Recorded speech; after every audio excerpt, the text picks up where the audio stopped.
if I feel that I'm questioning or doubting or need support, or even like I'm crushing it, I just have support of people that have been through what I'm currently going through. So I've always had a business coach. We've always, since 3 months into our relationship, have had a coach for our relationship. We have friends that we talk to about things. Like, we don't keep anything inside. We communicate and work through that with other people.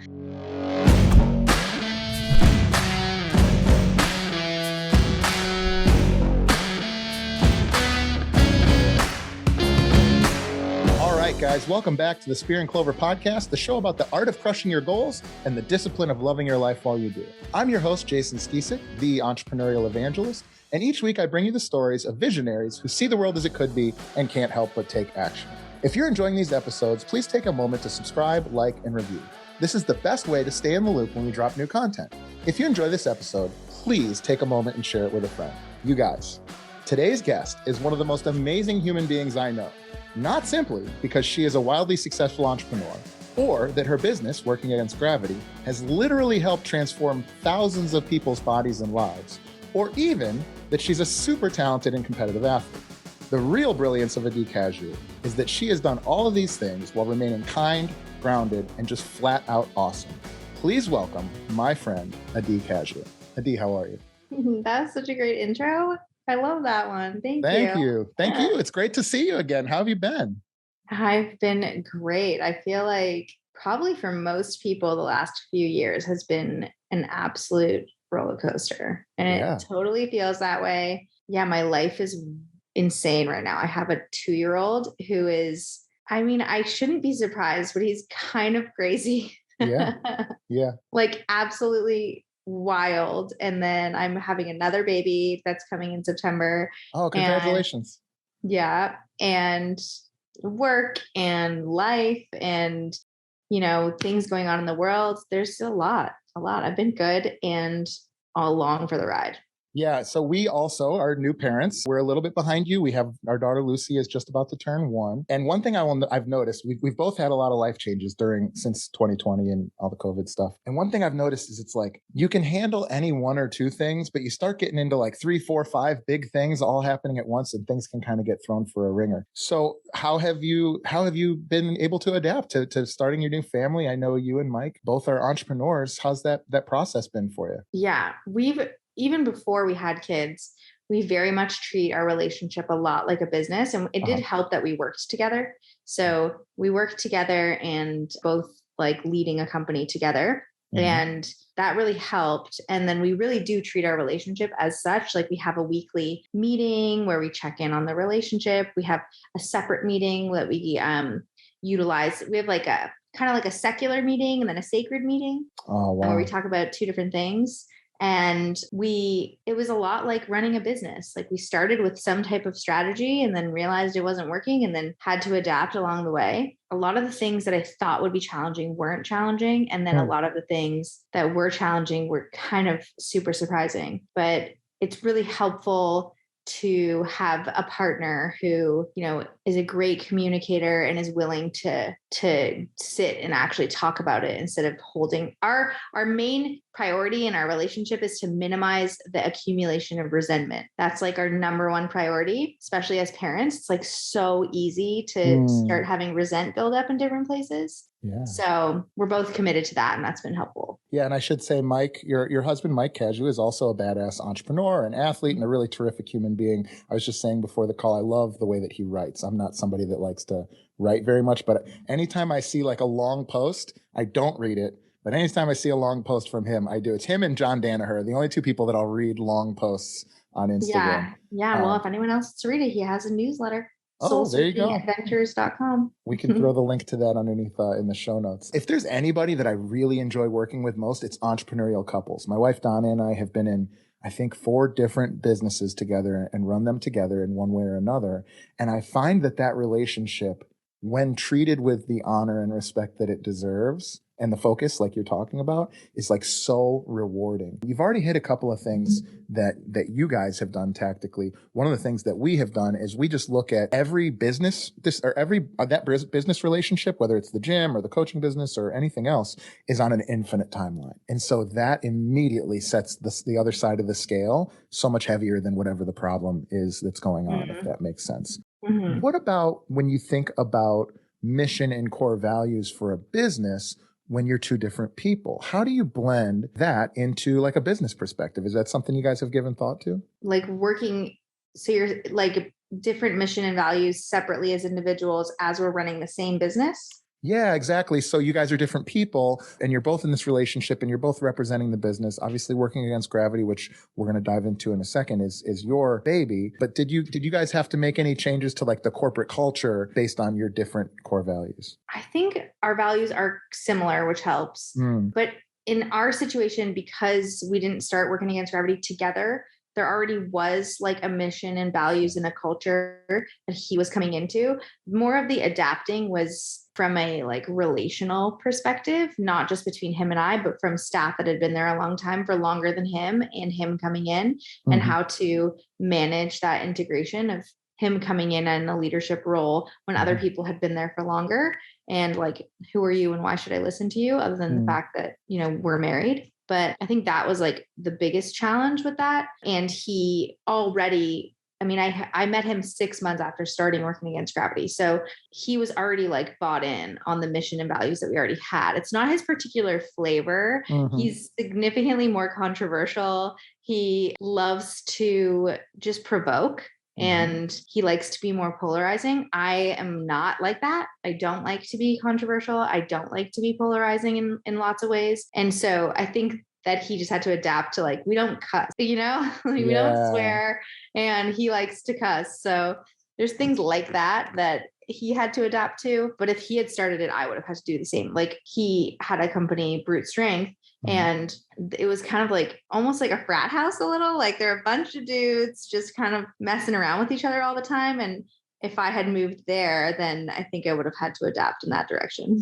Sure. All the cussing and doing beer bongs and stuff. Yeah. Or like, what do they call it? Like peck. Yeah. Like when you like flex your pec. Yeah. Like bounce. Yeah. Yeah. Well, so for those folks listening at home, I mentioned it in the intro, but why don't you explain what it is that working against gravity is, and maybe your entrepreneurial origin story? How did you end up starting working against gravity? Yeah, working against gravity is an online nutrition coaching company. Primarily, we do one-on-one nutrition coaching. So anyone in the world who has a goal that they're looking to achieve with their nutrition, we pair them with a coach and create a program for them to achieve that. The people that we work best with are generally some level of high achievers or elite performers.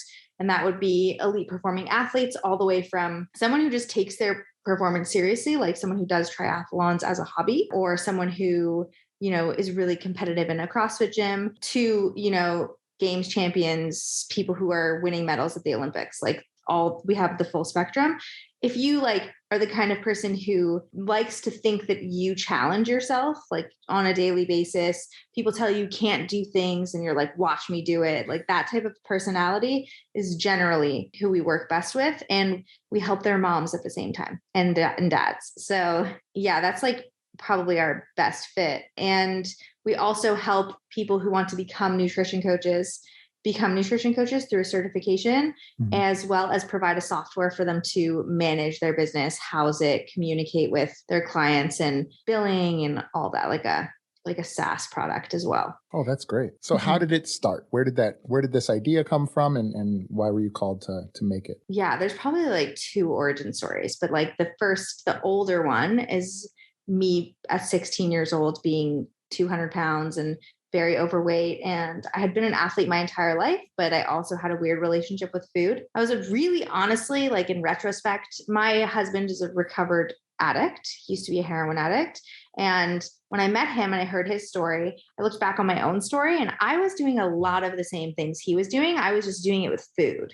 So like I would lie about food. I would sneak. I would steal money to get food. Like I would just do like these weird things to get food. It was just like my drug of choice, I guess. And then I met a nutritionist, and she kind of changed my life. Like the accountability of having someone to go to every single week to talk about what I was eating, to create some type of plan for how the next week was going to go, and to weigh myself in front of really like got me on the hook. And that accountability was just, for me, if anyone knows Gretchen Rubin's Four Tendencies, I'm an obliger, and the external expectations like really impact me. And so it was really dramatic, and I lost 50 pounds and haven't gained it back. I mean, I'm pregnant right now, so it's a different situation, but I haven't gained it back since. That was kind of like my beginning of interest. And once I had lost weight, I had gotten really into fitness. So that's when I found CrossFit and found that I was better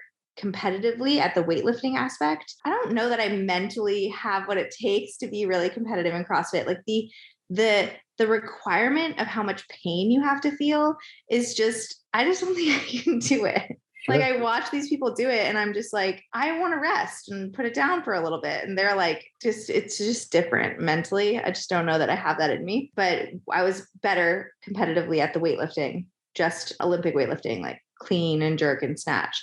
So I started competing in that. And then that's a weight class specific sport. And so when I started doing that, I hired a different coach. So this was like, I don't know, probably 8 years after I'd worked with that original nutritionist. And working with that coach really helped me to eat as much as I needed to fuel my performance, but also maintain my weight class at the same time.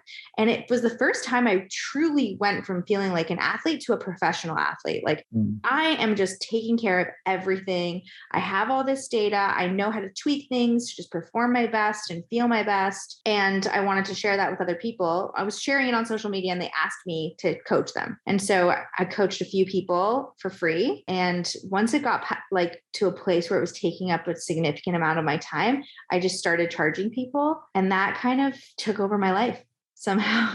Yeah. And that was almost 8 years ago. Wow. You know, it's funny you mentioned addiction. I feel like we were just talking about how I see eye to eye with a lot of things that your husband, from far away, I see it. I can see that we'd be buddies. And a lot of folks that I know that are entrepreneurials, and in particular, fitness and competitive folks, struggle with some form of habituation or addiction. And for me, it was gambling when I was in my young 20s, and that was a cycle that I had to break. And there's always been, some addiction, at least trying to focus it on fitness and things like that is a little bit better. But I think one of the really, really bad ones, the ones that are really, really difficult, is food. When you have struggles with food, because you have to eat, you can say, I'm just never going to go to a bar again. You could say, I'm never going to set foot in a casino again or bet on a baseball game or whatever. You can say, I'm never going to this or never going to that, but you have to eat every single day. Yeah. And so you have to face your demons with that. And so it's so amazing to hear, I hear fitness stories all the time of, I learned how I could feel better when I got fit. So I helped my friends, and then I eventually started a gym, and now I help gym owners. But to hear your story, which is the same life cycle with something so complicated and really honestly important, is just really amazing, where you're helping your friends. You start to put it out into the world, and then you're moving to a situation where now you have an accreditation program and you're actually certifying coaches. Tell us a little bit about that. Yeah, that is like an entrepreneurial journey within itself. I went to a business conference type situation, and one of the speeches that was given talked about how turning your liabilities into revenue streams. And I was like, that's interesting. Like, or your expenses into revenue streams. And we had created this whole training program that we take any new coaches through. So if you get hired to become a coach, we would take you through this training program in order to get you ready to coach people. And I was thinking that costs us a lot of money to create and to manage and to service and to move people through. Like, why couldn't we turn that into something that helps others and also creates like additional revenue?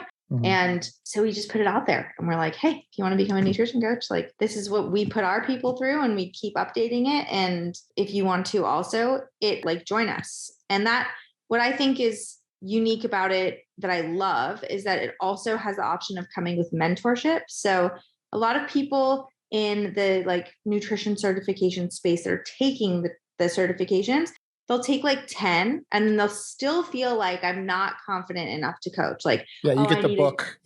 I need to do this, or I need to, who am I to coach? There's like a level of imposter syndrome. Like, I don't know enough. I haven't learned enough. I haven't taken enough courses. And we added this mentorship aspect for specifically so that you're not just going through this automated course that you go through and you don't interact with somebody. There's sections of the certification where you're like maybe answering a sample program or creating a sample program, and a coach who's very experienced is going to give you feedback on how you did.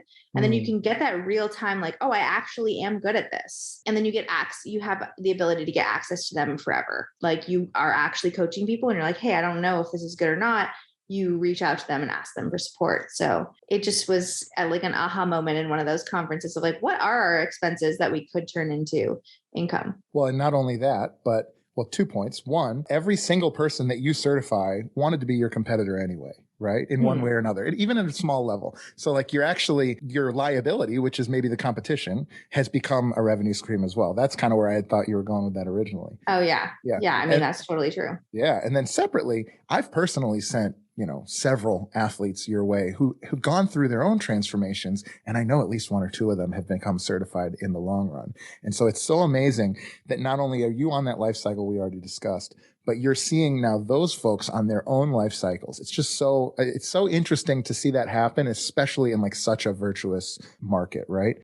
How have you been able to stay the person who you needed to be at each level? This is like an astronomical rise when you think about being somebody who was struggling in a position of, weakness or whatever you want to say, and somebody who's struggling to now leveling up every step of the way to be the person that your organization needed you to be. I don't think I stayed the same at any stage. Right. Yeah. No. I think about people who used to like ex-boyfriends or friends who I haven't seen in a long time. And if they met me now, I'm like a completely different person, which is so weird to know someone so well. And then they all of a sudden are a stranger to you. And I'm sure they're completely different than I remember them. Yeah, I've changed. I think that as soon as I met Michael, hearing his story and hearing him go through rehab and just his experience of getting sober and where he's at today. And there's this quality about him that I noticed right away, which is what made me fall in love with him, which was that he would say the kind of person he wanted to be and he would actually do it. Like that's actually how I noticed him to be. And we both have the same highest value, which is integrity. I think he's just more intense than me in general, but his intensity towards being of high integrity is very, very strong. And it helped me. He attributes that to all the years of therapy and rehabilitation and personal development work that he had done. And I had done none when we had first met. So I hadn't read a single book, had no idea who all these people are, like who's Brene Brown and who's Joe Dispenza and who are these people? Like no idea. Yeah. And so I started with him, just like reading the books, going to the programs, hiring coaches and mentors and therapists, and really actually working on myself. And another thing I heard at one of these business conferences was that your success will never exceed your personal development. And I just took that very seriously. And so at every stage, if I feel that I'm questioning or doubting or need support, or even like I'm crushing it, I just have support of people that have been through what I'm currently going through. So I've always had a business coach. We've always, since 3 months into our relationship, have had a coach for our relationship. We have friends that we talk to about things. Like we don't keep anything inside. We communicate and work through that with other people. We're always reading and learning and done all the seminars and all the things you can imagine. So I think that has been like absolutely essential in just growing as a human. And I don't know that I was like exactly the right person for each stage that we went through or even am today, but I can go to sleep every night that I'm doing the best that I possibly can, for sure. Yeah, it seems like I think everybody when they were young had some adult tell them, everything's better if you just tell the truth. Everything is better in the light of day or some version of that, right? And it's just so funny. The older I get and the more experienced I get, just going right along with what you're just saying, the more true I realized. I always just think it was bullshit. I'd be like, come on, we got to lie to each other. We shouldn't talk about our feelings. And now it's like, the more clear I am, like, hey, what you said hurt my feelings. And I wanted to let you know that because, I really want this thing to work and blah, blah. Like the more clearly you can put things into the light of day, like, isn't it so refreshing? And it almost 100% of the time is so much better. Yeah. I mean, clear is kind. that's like actually what being kind is. Yeah. You mentioned summits now a couple of times. And of course, we know each other from the same summit from Barbell Mastermind, and I'm sure you've been in several others.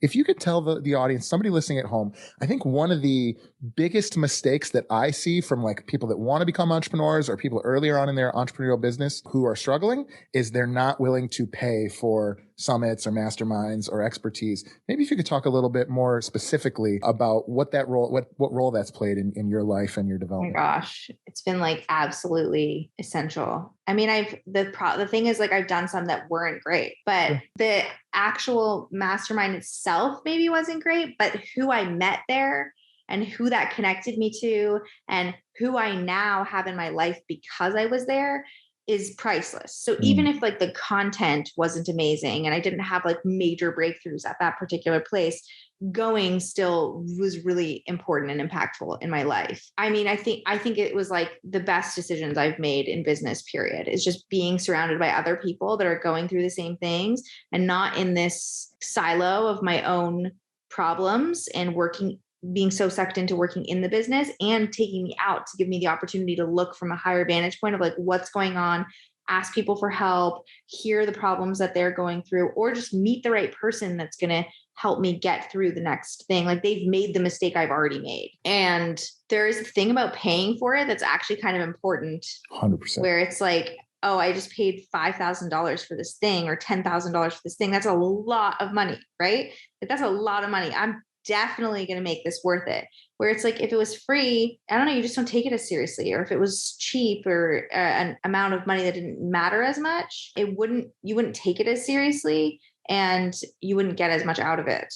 It's because they were so expensive and because not only was the money expensive, but me going was expensive. Like I wasn't working, I was present, I was being there, and I had to like get covered or take a hit for that period of time, sometimes a week, and it was worth it every single time. Today's show is brought to you by High Level CRM. High Level is an all-in-one platform designed to help entrepreneurs grow their businesses without the need for multiple softwares or an IT team. Not only does their easy-to-use software allow you to track and manage your leads throughout each phase of the relationship, but it also allows you to build funnels, track stats, and more. Guys, I sat down and added up the cost of software I was able to replace with just one app, and it was over $1,000 per month. Because this is an all-in-one application, I also save a ton of headaches connecting apps and building automations, and the team at Go High Level does a great job of getting you started quickly and easily when you sign on. I cannot more highly recommend these guys. Right now, Spear and Clover listeners get a free 14-day trial of High Level CRM for themselves. Click the link in our show notes to support the show and get started on your free 14-day trial today. I'm super excited that today's show is brought to you by the Global School of Entrepreneurship. Most practicing entrepreneurs cannot take 2 years away from their growing business to attend a full-time campus-based program or spend every weekend away from family and business for a couple of years. Finally, there's an accredited program specifically designed for you to work on and grow your business while completing your MBA. The GSE MBA complements the needs and schedules of someone actively engaged in an entrepreneurial venture while still covering the accredited curriculum expected from any MBA program. The Global School of Entrepreneurship offers a unique offering called the Mastermind to MBA program. It consists of 10 students who work together in a forum-style cohort and meet every other week for a year. The GSE MBA helps you develop skills in critical thinking and strategic planning. Students also develop competencies in leadership, decision-making, and communication with both employees as well as the important stakeholders in your business. You will be exposed to world-class academics and fascinating guest lecturers. You'll work on your business while working in your business. Students are guided by real-world entrepreneurs with decades of experience starting and scaling businesses just like yours. Best of all, I'm beyond proud to announce that the Global School of Entrepreneurship has agreed to offer one Spear and Clover listener a scholarship to join an upcoming Mastermind to MBA cohort. They are looking for someone just like you to bring a unique perspective to the program, and they are accepting applications right now. To learn more and to apply, simply go to www.gse.mba/spear. That's www.gse.mba/spear. Don't miss this opportunity to level yourself up and surround yourself with other like-minded entrepreneurs just like you. Once again, to apply for the GSE MBA Spear and Clover Scholarship, simply visit www.gse.mba/spear. That's www.gse.mba/spear. Today's show is brought to you by Scaling with Media. I mean, literally, like if it weren't for the folks at Scaling with Media, you would not be getting this. Scaling with Media is a truly revolutionary company for any entrepreneur who wants to reach a larger audience without taking on the years of experience necessary to master the required skills. These guys do it all. From helping you develop your creative plan to editing, sourcing content, copywriting, ads management, and way more. Whether you're looking to launch a YouTube channel or podcast, or you just want to scale your business out to more eyeballs, these guys are the absolute best one-stop shop. But that's not all. Right now, Spear and Clover listeners who sign up for their brand launch package will receive a free, that's right, free professional grade studio kit that I'm actually recording right now on. The studio kit includes a professional microphone, stand, lighting, and headphones, and is worth well over $500. Take action now by going to scalingwithmedia.com/spear and claim your free studio kit. Again, that's scalingwithmedia.com/spear, scalingwithmedia.com/spear. Now back to the show. Yeah, I used to tell clients in my former business, if you want to make more money, I'll charge you double. Because that's really how it works. I mean, you're absolutely right. You absolutely need to commit financially to it.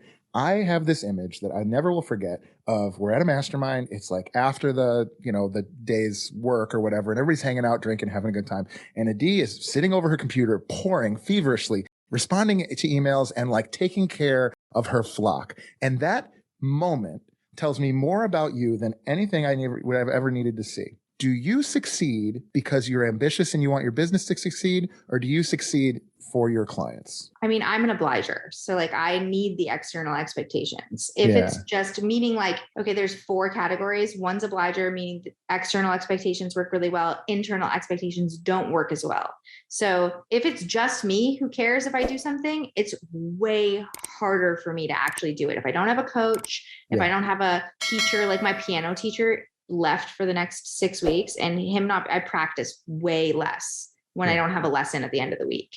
Like it's just so potent for me to do the business just for the sake of myself. It's not the motivation, the drive. It just doesn't suit my personality. Like I might want it. Like I might say I want it. It's almost like with weight loss. If I don't have a coach with weight loss, I do want it. I want to lose weight. I want to look good. I want to be fit. But if nobody's there to hold me accountable, I just don't do it. Like, I just won't do it. It's like working out in my home gym. If I've set my life up so that people are holding me accountable all the time. Yeah. I have 4 days a week. There's these women that come to my garage in the backyard and we work out. Cool. If they didn't come here, I wouldn't work out. Like it just wouldn't happen. Or I have to go to a class and sign up for it. But that really is my personality. And most people are obligers. They just are. Most people are. And so I that is just for me, but there's also nothing wrong with your business succeeding because you want it to succeed and you want to be successful. Like I want those things too. But if that was the only factor, I just would probably not, it would take me way longer and I wouldn't be as focused or driven. I like when people are complaining or succeeding. Like I like the feedback. It gives me drive to actually do things. But I think both, it just depends on your personality and there's nothing wrong with either way. No, of course. It's so funny hearing you talk about that. What was the name of that book? Which book? With the obliger? Oh, it's called The Four Tendencies. I have to read which that. Is funny because it helps in your relationship too, because Michael's a rebel, which is the rarest of the bunch, which means he doesn't do well with internal or external expectations, which is so annoying in so many ways. So like if he wants to lose weight, he won't. And if somebody else expects it of him, he won't. But it has to be like appealing to his character and he has to choose it almost every day. He's like keep choosing it. So it's more about his identity than it is about the expectations. And that just, if I want him to do something, I have to like be so creative about the way I present it. That's so funny. And I have to be like, hey, what do you think about this? And do you think that this is like this is the way that you want to be coming across in the world? And that's how I have to do it instead of, hey, I would really love it if you did this. That's so funny. I'm starting to think that my wife might be a rebel. I just never, I'm like the story I always tell is trying to teach her a handstand when she first started doing CrossFit with us. And I was like, so we're going to do a handstand. She's like, I don't want to. And it was just like, there was no getting to it. And it's just so funny. She just rebels against like things a lot. Like, I don't know, I have to read that book. That's so interesting. So what ultimately is the impact that you'd like to make on the world with this business and what you're doing with your life? I mean, each impact is probably different, but I think in general, I want to, I mean, that's such a big question. I know. I always like to drop that in there. It's changed throughout my life. I want to leave an impact through like how I show up as a human being. And that's not just for the business, but also for my family. Like when you're raising kids, it's like so potent how who you are, it shows up in who they are.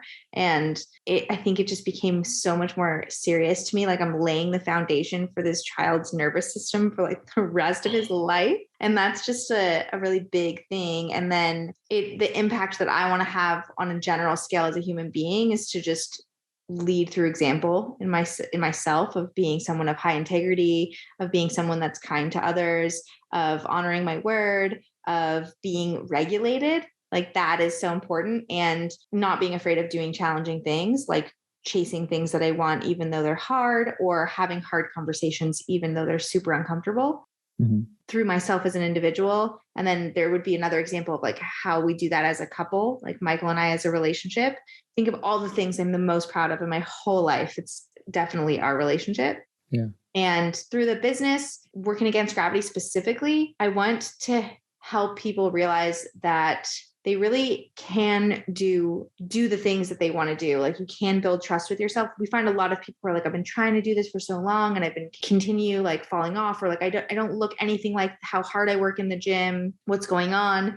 And they've totally like broken trust with themselves over and over again. Like, oh, I'm going to start my diet tomorrow. And then they don't. They do that over and over and over again, but just helping people break that cycle of, okay, I can trust myself. I can achieve goals that I'm after. And it's not just about like the number on the scale and the way that I look, but how that impacts your whole life. Yeah. And I guess with that in mind, we would be completely remiss if we didn't talk a little bit about weight loss and nutrition. So if somebody's listening to this and they want to start making healthier choices with how they're eating and maybe how they show up and look at food and emotionally and with their mind, what are some tips that you would give somebody right away? My first tip is always start smaller than you think. Like if it's at the beginning of something, there's the rare human being who can just overhaul their entire life right away and sustain that over time. That's like a super rare human. Most, like 99.9% of human beings, need to build confidence and trust with themselves. It's like protecting your integrity that you have. And if a friend told you constantly they were going to show up at your house and they never showed up, you stop being friends with that person. But like we do that to ourselves all the time, and we can't help but continue to be ourselves. Like we can't get away from ourselves. So at the beginning of something, I would really start with changes or programs that actually take into account where you're currently at and optimize for success. Like you're succeeding, even if that means, okay, you're coming from a place where you eat out every single meal of your whole life. It's like, okay, one meal you're not going to eat out at a restaurant, or choosing one meal differently than what you normally would. And you could think about that like, oh, that's not a big deal. Like I could totally do that. That's good. If it feels so easy, because the crazy thing about the really easy things is they get hard in certain situations. Like mine one time was just to move my body for 30 minutes a day, whether it was walking the dog or doing yoga or like just intentionally move my body for 30 minutes a day. If I didn't do that, that means I literally sat on my butt doing nothing for the whole day. And that became hard some days. Like some days I just didn't feel like I had the 30 minutes or didn't want to do it. And I had thought at the beginning, like, oh, this is so easy. Like there's no way I'm not going to get 30 minutes of movement a day. And so just to start way lower than you think you need to. I like to say like aim lower to go further. Because if you aim too high right out the beginning, you just lose trust, and then you just end up on this cycle of on, off, on, off, on, off. And ultimately it takes way longer. Yeah. And for you listening at home, that is excellent advice. I have seen this work with folks in her program, with folks doing things on their own. And I've seen those folks that really try to go hard and fast crash and burn over and over again, myself included. I've had limited success, I've had great success, and typically it's those sustainable programs that I've done that have been most successful. As a competitive athlete, you are going through, and I'd love to hear it in your own words, so I'm not going to tell you, but you've been a competitive athlete. You are shifting towards parenthood. Are you planning to continue to be a competitive athlete? Have you considered how this impacts your identity? How do you feel about that type of relationship you have with your body? I mean, I stopped competing in 2016 and I had a baby in 2020. So there was definitely a gap there. Okay. And I think I had the identity shift after that. I mostly stopped competing because I just didn't have a team close by. And that accountability thing is so important for me. I was training alone at home with a remote coach, and that just didn't work for me. And I didn't have a team, and I wish I had a weightlifting team, and I wish that would have worked. Or I wish I would have been better at CrossFit. I could have gone to the CrossFit gym here and more suited for that. And so I like physically challenging myself. So a lot of the past, since I've gotten pregnant, it's been completely just move your body. And I'm not trying to be competitive in anything. But in between my last pregnancy and this one, I started getting really into rock climbing and just love the mental, physical aspect of that. Yeah. I think I'm always going to look for ways to challenge myself physically. Like Michael and I do a lot of backpacking trips, long hikes. I would love to achieve the goal of him and I getting good enough at rock climbing where we could do a multi-pitch climb alone, or maybe with another couple on a trip. So we'd go somewhere, find a mountain and climb it just in the wilderness. I generally right now at this point in my life lean towards things that take me outside and just to be in nature more, things like that. But I very much enjoy physically challenging myself. So I don't think I'm ever going to stop doing that, but I don't know if I'll be competitive again, trying to win things. But I like beating people in the gym for sure. Oh yeah, of course. Well, that's awesome. I don't know if you know this, but our first gym was half rock wall and half really CrossFit. Yeah. So we had a big group in Chicago of climbers and would go every weekend. And I can attest, it's super fun. And it sounds like you guys are, knowing you two, I'm sure you guys are already taken to it really, really well. And especially the folks you guys are around all the time. That's fantastic. It's so amazing that your children will see you not just preaching this, but doing these types of things. I know we're both young parents. We're both recently started having children. So for those of you listening at home, we don't have 10 kids and we haven't had them for 15 years. But what is your mindset when you think about how you're going to raise your children as entrepreneurs, as athletes, as whatever it is? What is your mindset on raising children that are going to be, awesome people? Yeah. So there's a book, Hunt, Gather, Parent. I don't know if you've heard of it before, but I actually didn't read it. Michael read it. And there's one quote that he took from it. And it was that people overestimate the emotional capacity of their children and they underestimate their physical capacity. And I see that it resonates with me as completely true. And right now we have a 2-year-old. And I think at least from 0 to 5, our number one priority is on his emotional capabilities, emotional well-being. And the rest, we kind of are, I think some people would freak out at we're physically lax with him. He just yesterday jumped off of a 20-inch box, just over and over and over again. I don't think a lot of 2-year-olds do that, but they just 2-foot takeoff, just we're cool. At least let him do it one time. If the result, if I assess it's not death or it's serious injury, and it's worked out well for us so far. So, but in terms of, I don't force him to do things when he's in the middle of a tantrum. I'll actually wait unless we have to get to an airplane or something like that. Giving him autonomy to make his own choices, explaining emotions, talking about them, and learning how to breathe and work through those types of things. That's our number one priority right now. I think it would probably evolve after they're 5 or 6 and they start actually understanding, there are other people that exist and I'm learning things and stuff like that. But if I had the emotional regulation skills, which I didn't I've worked for the past, my entire relationship with Michael, when he first met me, I was not a regulated human. And that is just really hard. As an adult, something gets to me and I have this energy that moves through me, whether it's anger, frustration, sadness. And sometimes I can't deal with it. So I can't imagine a 2-year-old having the same thing, all of that energy coursing through you. And they literally can't even name it. They can't even name what it is, why it's there, what's going on. And then to help them get through that and know that it's okay. I'm hoping that lays the foundation for them being amazing human beings. And whether he's entrepreneurial or not, I don't think matters as much. Yeah, for me, I think the phrase that keeps going through my head is I want her and them to understand that the world can be what she makes of it. So that means whatever she wants it to mean. But hopefully we'll be able to give her those opportunities.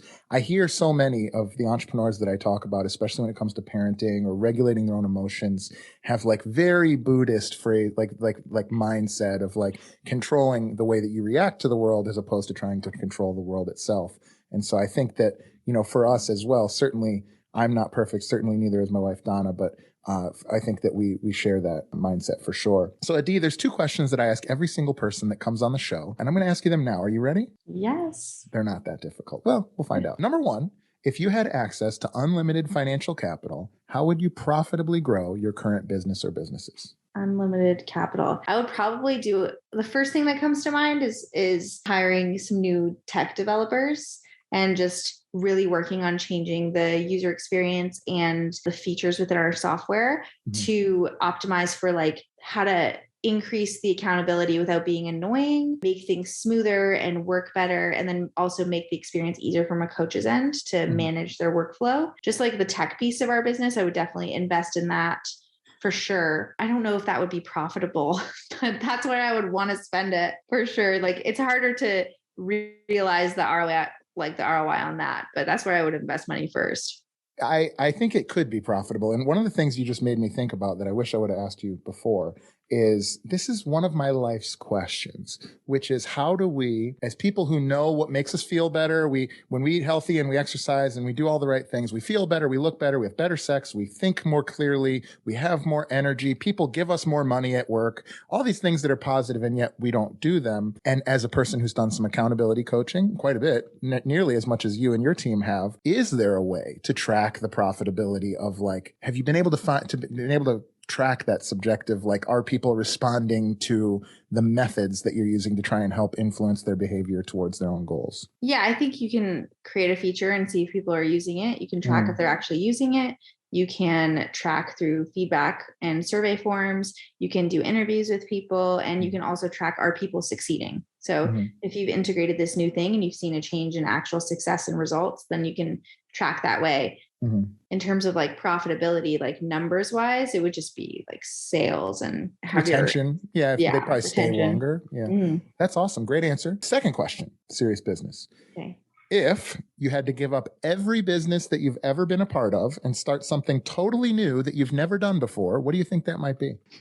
I think the first thing that comes to mind is to start a school. That's just like the first thing that came to my head. And it could just be the phase of life that I'm in right now. Some type of, actually, no, I take it back. That wouldn't be. It'd either be start a school, like something with kids, something that incorporates nature, something that I feel like our society just already has so much of this entrepreneurial mindset in it that they can't help. It's going to occur to them.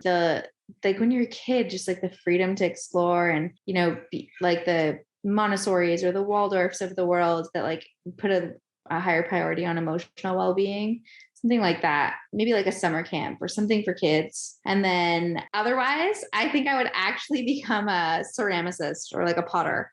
Oh, cool. That's like awesome. Something artistic, like something I'm a little bit, I have a lot of interest in getting off the computer and working with my hands, like building things and seeing them, like taking something from nothing and turning it into an art piece. I've more and more been more interested in like art and my own artistic abilities and exploring that. So maybe like opening a studio and seeing if I'm even good at it.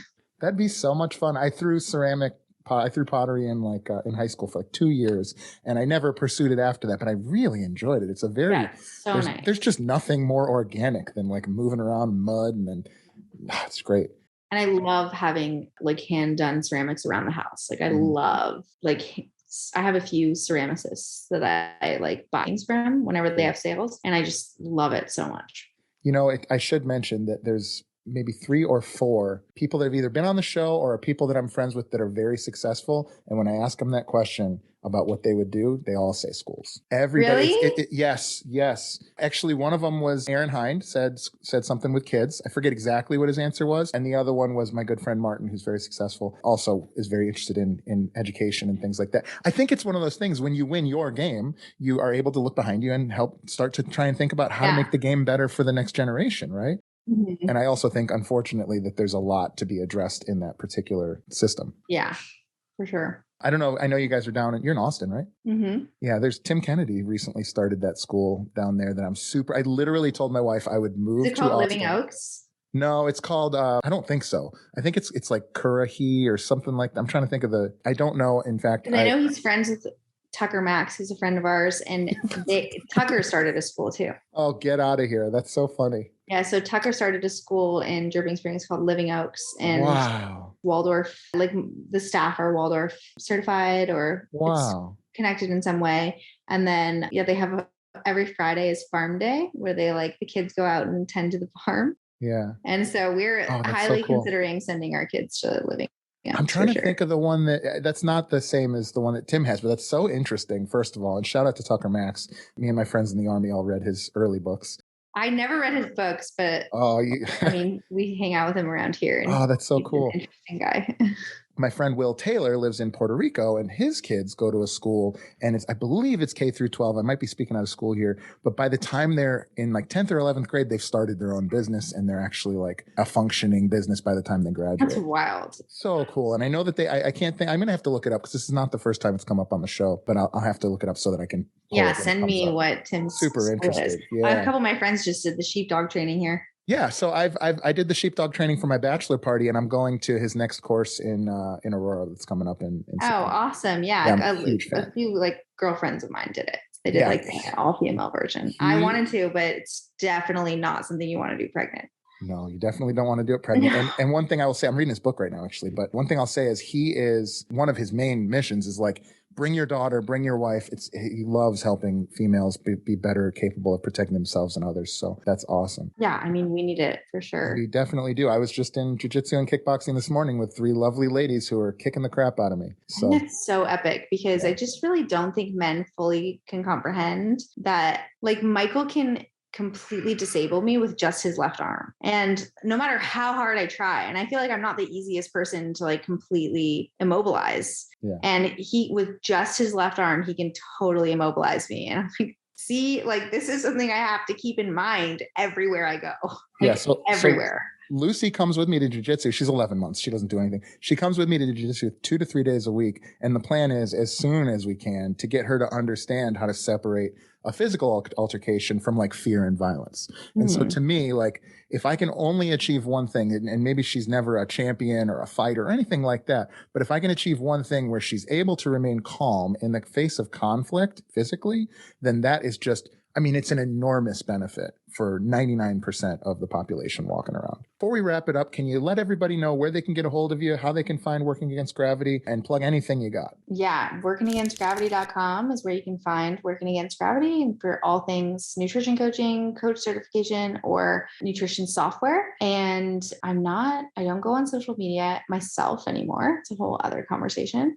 But I have a blog that I rarely post to, but I do post once in a while. It's mostly for families. It's called CAZ family.com. Yeah, once in a while I just throw something out there. And then if you heard about my husband and you like him, he has a website called soulsearchingadventures.com. He's I think it's a bi-weekly newsletter called the Friday Exhale. And it's usually vulgar, but packed with personal development. So if that sounds appealing to you, go for it. Awesome. Adee Cazayoux, you are a wonderful human being. I am so happy that we got to catch up and put this together. Thank you so much for coming on the show. Yeah, thank you. Thank you guys so much for watching or listening to the show. If you enjoyed the show, please don't forget to show us some love by liking, rating, and subscribing so we can keep making more and better content. If you'd like to support the show and get a great additional content like exclusive shows and even live group masterminds, please head over to patreon.com/Spear and Clover to become a member of the tribe. If you're interested in learning more about how we help entrepreneurs, visit spearandclover.com or message us on any of our platforms. Thanks again, and we'll see you soon.